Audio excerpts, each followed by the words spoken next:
Happy New Year! 2012 has been one crazy ass year. I mean, hell, we've had pedophiles get arrested, Chinese men take a piss while on a bus, little Asian girls get run over by cars several times, and hell, Obama is still the president of the United States of America. In 2012, we had some of the biggest moments, some good and bad, but some of my top 10 moments of Naruto manga. My top 10 moment of Naruto manga 2012 is actually Naruto and Hinata. Now, a couple wars have been going on for a long ass time for fans of many characters for many years. And Hinata gave Naruto this really epic speech. And I mean epic, imagine if you were 15 years old, been reading and watching this anime for over 10 years to finally see some sort of conclusion to the very small romance that actually is in this series. I really enjoyed the moment between Hinata and Naruto, the speech she gave Naruto. But one of the biggest things I liked about this was the fact that it's finally put an end to all this Naruto, Sakura, and Naruto Hinata fan war bullshit. Because this went on for a long time. And it was very cool to see the actual main character getting with some sort of female character. It wasn't really big. I mean, it's just the holding hands. But I felt that it was worthy enough for many years to going on fan wars for couples. Finally, the anime actually had done something for this. My number 9 for Naruto moments is the Ten Tails revival. For years, people have asked, what the hell do the Ten Tails look like? And finally, we get to see what it looks like. A very giant size, scrawny looking Slowbro. That's right, I said Slowbro. It hasn't even fully transformed yet. And hell, it's still missing a fucking arm. And it's able to destroy terrain, villages, and even many countless shinobi with an ease. I mean, it's incredibly powerful. Number 8 for my Naruto top moment is Kabuto. Kabuto, originally was this just was a lackey. He was Orochimaru's lackey, but it turns out to be a badass. Kabuto has achieved the Dragon Sage mode. At least that's what he calls it. And he is beating Sasuke and Itachi's ass. They can't do shit whatsoever.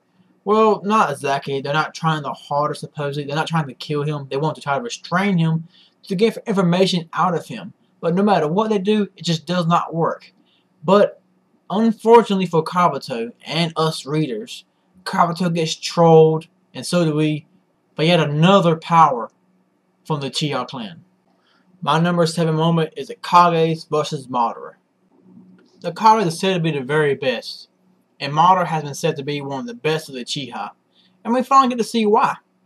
Tsunade, Gaara, Mei, A, and Uniki all try their best. They're pulling out their best tricks and best jutsus, but no matter what, it is not enough for the almighty powerful Madara. As an Edo Tensei, Madara is capable of regenerating, carrying around a chakra, and hell is even made even more powerful by Kabuto when Kabuto gives him more powers to make his badassness even more badass. Naruto's transformation is my top 6 of the manga.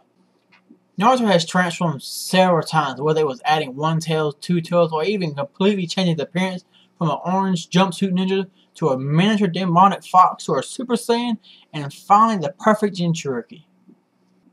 Naruto's latest form is simply amazing and able to shoot tail beast bombs and deflect them with blinding speed and even overpower the other tail beast's bomb with his own tail beast bomb. He is just completely badass, and I very enjoy this moment when he just put up this new transformation. Even if it lasts for only a short amount of time, it was just awesome and simply amazing. My number 5 is Kakashi killing Rin. I never expected this to happen. Never in a million years would I begin to think Kakashi would kill her. It was just insane. We get to see Kakashi in his prayers, caring only for his mission success and little for his friends, and eventually caring more about his friends, thanks to Obito. It is still unclear as to why Kakashi did this. I cannot believe he would do this, but only time will tell. But this also leads me to my 4th top best moment in Naruto manga 2012. Obito dons the identity of Tobi after he sees Kakashi killing Rin, and then he just goes berserk, killing all these fucking mist ninja, just shooting these damn branches out, making a vicious ass bloodbath, and then goes on to create the 4th great ninja war, and then a bunch of other nameless shinobi die as well. You know, a lot of ninjas have died, such as Ren, a bunch of nameless shinobi, and I mean a bunch of nameless shinobi. We also saw some great ninja die, as well as Shikaku, Inoichi, Ao, some random HQ ninja, quite possibly Mabui, but the real shocker is Neji dying. I mean, you know, I had this weird gut instinct that someone was gonna die in Naruto 614 as I read 613.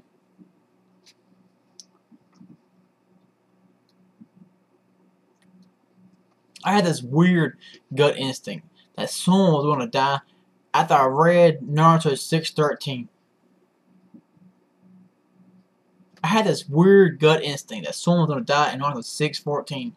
When I was reading 613 and saw Hinata's back, I had this unshakable feeling that Hinata was going to take the hit for Naruto. And then I had a feeling that Neji was going to try to take the hit and save Hinata. And that's exactly what happened. As much as I did not want it to happen, it happened. Neji has been one of the coolest characters of the Konoha 11.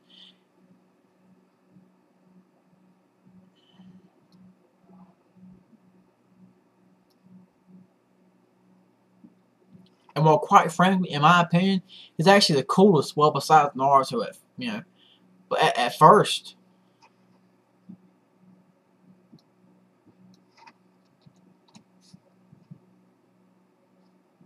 Neji has been one of the most coolest of the Konoha 11. And well, quite frankly, in my opinion, the coolest, well, besides Naruto. But even then, there are times when Naruto looks like a joke when you compare Naruto and Neji's personality to each other. Neji has such awesome and epic battles. It's a shame for him to have changed things in Naruto, only to die 2.5 years later as a virgin, and quite possibly because, let's face it, sex is the furthest thing from the boys and girls' minds. Well, except Ino and Sakura. The majority of them wanted to. Fuck! Neji has been one of the coolest characters of the Konoha 11, and quite frankly, in my opinion, the coolest. Well, except for Naruto, of course, but at times he even seemed cooler than Naruto himself. Neji had these very awesome fights, epic fights. Whenever you see Neji, most of the time you're never disappointed. But it's a shame for him to die, you know, especially when Naruto changed him for being an emo bastard. But it.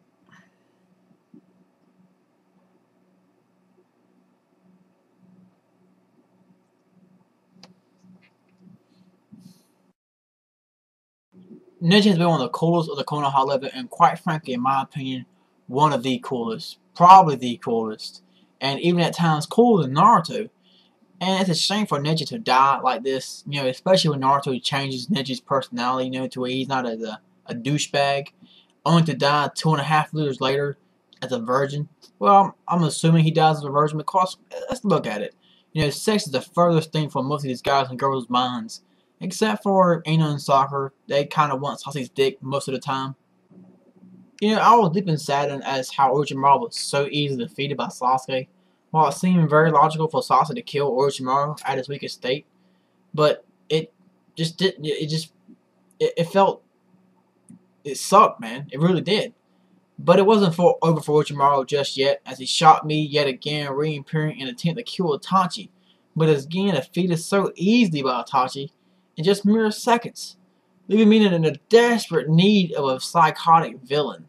But thankfully, he reappeared as Sasuke revived Orochimaru through Uncle's cursed seal, and then absorbs Kabuto's power, and leads Sasuke to find out who are the ones who know everything. I'm glad he is back, and hopefully he will become the main villain again, or at least get a death worthy, as he should. You know, I'm not big on Uchiha. I like them, but I'm far from being a Uchiha fanboy. But I have to give credit where credit is due. Madara being revived and turned out to be the secret casket, which shot even Toby, is just badass. It was the best moment of Naruto manga 1. I mean, it was just insanely awesome. He even improved his close combat skills is so badass. It even goes as far as to demonstrate that Sephiroth ain't got shit on him by summoning a giant fucking meteors without even trying, and goes on to decimate even the toughest of the ninjas and eventually shows his true colors. A laid-back villain who wants to rule the world inside the Matrix. Thanks, guys and girls. That's my top 10. Post in the comment section below of your top 10, or hell, even have a review response if you want to. And sorry if anyone disagrees, but hey, we're all entitled to our own opinion. That's it for me, guys. Don't forget to give me a thumbs up and subscribe. I'll see y'all later this year.